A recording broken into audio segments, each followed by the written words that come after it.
Fala galera, bom dia a todos. Estamos hoje aqui numa Rampage, motor 2.2 turbo diesel. Vou mostrar para vocês uma coisa que é normal nela. Toda vez que você desliga ela, ela faz um barulho nos atuadores elétricos trabalhando. Faz nick, nick, nick, nick, toda vez que você desliga ela. Às vezes você chega em casa, tá na garagem, desligou ela, ela começa a fazer uns barulhos de atuador. Eu vou explicar para vocês que isso é normal e vou demonstrar nessa aqui agora. Vou pedir pro colega desligar ela ali pra nós ali, entendeu? Ô parceiro, você desliga ela lá pra nós? Você vai desligar ela lá, você vai ver que aqui, ó, vai começar a atuar. Um dos atuadores é esse aqui, ó. Olha lá, vai começar a trabalhar, ó.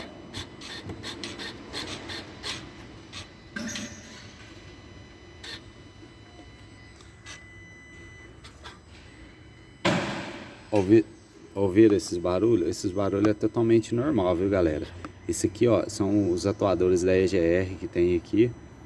Tem também lá embaixo os atuadores da borboleta eletrônica. Desligou ela, ela começa a fazer esse barulho. Isso daí não é um defeito, é uma característica normal, entendeu? Para desligar o motor, olha lá, ó, a borboleta eletrônica lá embaixo fecha para o motor não tremer na hora que desliga. E tem os atuadores da EGR, então isso é normal, não é um defeito, beleza? Motor 2.2 turbo diesel. Grande abraço aí, valeu galera. Espero ter tirado a dúvida de vocês aí. Isso aqui é normal, todo 2.2 faz. Toro, Fit Titano, Commander, Rampage. Valeu galera, grande abraço.